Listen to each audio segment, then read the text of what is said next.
I'm very proud of you and hope you feel a sense of self-fulfillment as well. And also, something really special about working with Bryce was that he actually has the same portion that I did 6 years ago on my bat mitzvah. You have accomplished a major milestone in the Jewish religion, and I hope that you continue to carry your Jewish education with you throughout the rest of your life. I also hope that you will continue to stay involved in the Jewish community, as well as continue to further your Jewish education. This is not an end of your Jewish education, but rather the beginning of your life as a responsible adult in the Jewish community. Once again, Mazel Tov, Bryce. Mazel Tov. Next, you have a special blessing, a dear friend of the family, the Rabbi of Kol Ami. I'd like to invite up Rabbi Denise Eger. Mazel Tov, Bryce, and to your family, both sides of the family. We've come a long way from that little baby I held in the first hours of your entrance into the world.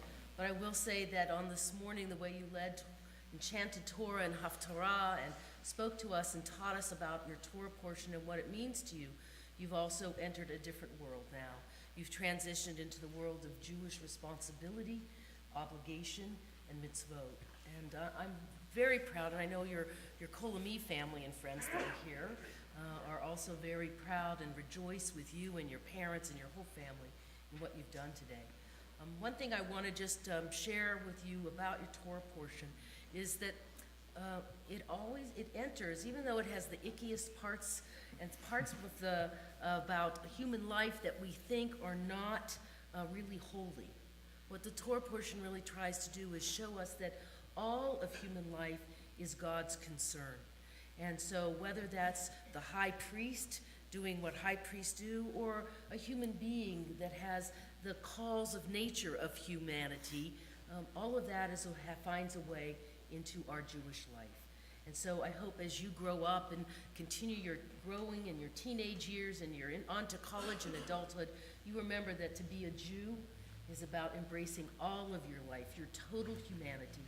And I know the way you and your family give back into the world, that will be a blessing for this community, for the Kol Ami community, and for the Jewish people and the world at large. So Mazal Tov, a blessing for you and your family on this day, with hopes that you continue to grow in joy and health and in life. Shabbat Shalom, Mazal Tov.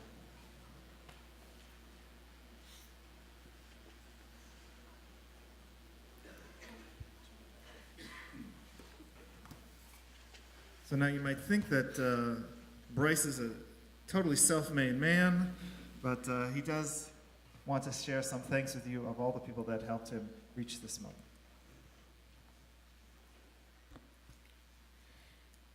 Phew, all the hard work is behind me. Now the fun begins. This has been a long learning adventure, and I would like to thank Rabbi Seller and Cantor Friedman for preparing me in all the different parts of the service today. I would like to thank my tutor Joe Perez, who taught me how to read Torah and Haftorah. I would like to thank my relatives who came from all across the world to celebrate with me on my special day, and my friends who came all over California to be with me on my special day. Lastly, I would especially like to thank my papa and daddy, since they're the ones paying for this whole thing. Just kidding. They are the most important people in the world to me, not only because they gave me life, but because they're always there for me when I'm not feeling well or I'm just not in a good mood. I love you guys so much, and I will never think differently of that. I'm so glad that you are my papa and daddy, and I wouldn't want it any other way. I love you guys. So now, Bryce, now it's my turn, so if you can come up here, join me on the bima.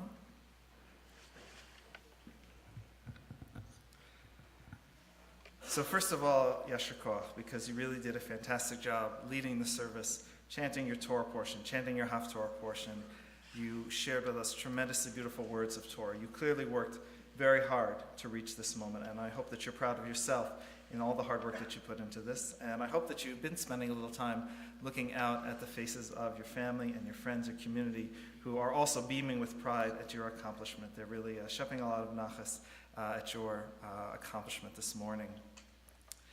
You talk with us about, in your Dvar Torah, about being sensitive to the needs of the poor, to their physical needs and also their psychological needs. And that makes perfect sense for the person that you are, because you really are that sensitive and kind-hearted person.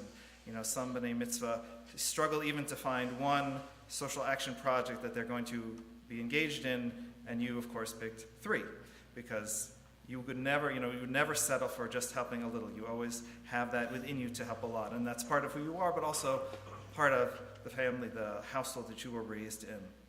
And it's really so important to remember that connection between someone's mental needs and their physical needs, or between their spiritual needs and their physical needs. Because this disease that we read about, Sarat, in the Torah portion, right, wasn't just a skin disease, as I talked about before. It also infected people's clothing somehow, infected their homes somehow, and it wasn't this ordinary thing. And the rabbis really said, this isn't a physical problem, this is really a spiritual disease that is just manifesting itself in a physical way. So the rabbis were, obviously they didn't know, from bacteria and viruses or whatever. They said this is some issue in our character, something that is wrong with us that is causing people to do bad things, and then we see it kind of exploding in all these weird places. They said for speaking ill of people, you got a skin disease. For being selfish, you got this weird infection in your home.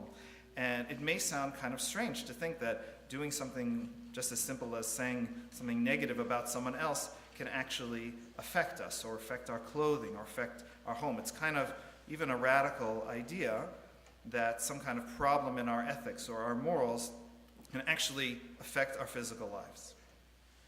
But if you take a minute and you think about it a little bit, it's not that radical.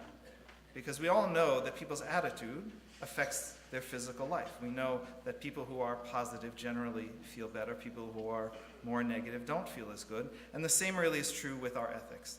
And that's the key. That's the key lesson for this morning. If we find that affliction within our community, if we see something going wrong and we want to treat it, we should look at it as a spiritual disease and not just look to treat the physical symptoms. You do tremendous things in terms of helping the needy. It's a tremendously good thing that you're doing to feed the hungry. But I would challenge you this morning to figure out even why they're hungry in the first place. Why does a society as wealthy as ours have so many hungry people in it? What's wrong with our spirit? What's wrong with our attitude that allows such a thing to happen? Because if we have the wrong attitude, if we think that everyone just has to take care of themselves, that no one has responsibilities towards one another, then that actually can infect us and can affect us, and it can affect those around us, like our clothing. It can affect our whole society, like the walls of our house.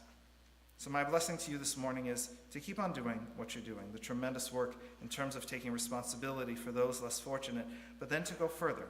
As you grow, I want you to learn and try and figure out what are the root causes of the problems that we see in society, and then work to change those as well. You have the tremendous benefit of having such a great, kind, and positive attitude, and you need to bring that to everything that you do. You have the great benefit of coming from a home where your parents have laid the path before you. They've already set a tremendous example for you of standing up for what they believe in, volunteering their time, giving to causes where they're really looking at the spiritual diseases that are keeping people from doing the right thing in our society. And they've really instilled that in you. And we all know that if you put your mind to it, that you're going to be successful in all of your endeavors. So we wish you Mazal Tov, and we're excited to see what you can accomplish in the future. Two things to present to you. We have a tree planted in Israel in your honor, so hopefully you will get to go to Israel soon and find your tree. And we also have this certificate of your bar mitzvah to help you remember this day. And now the cantor and I would like to give you the oldest blessing that we have in our tradition, the Birkat Kohanim. If you can leave.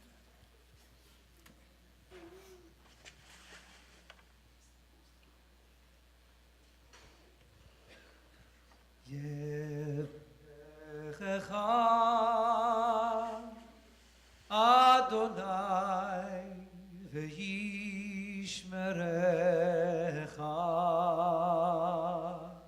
Yair Adonai panav v'lecha v'chuneka Yisa Adonai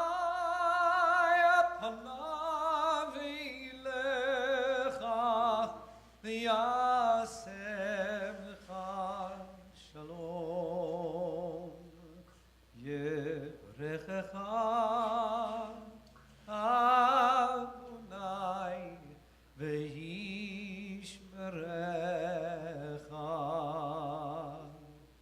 May God bless you and protect you. May God shine his face upon you and be gracious to you. May God always look upon you with favor, and may God always grant you peace. And we all say, Amen. Amen. Simen tov, mazel tov, simen tov, mazel tov, simen tov, mazel tov. Come dance with us. Tehevano, yehelanu, yehelanu, olechol Yisrael,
Just a couple more things.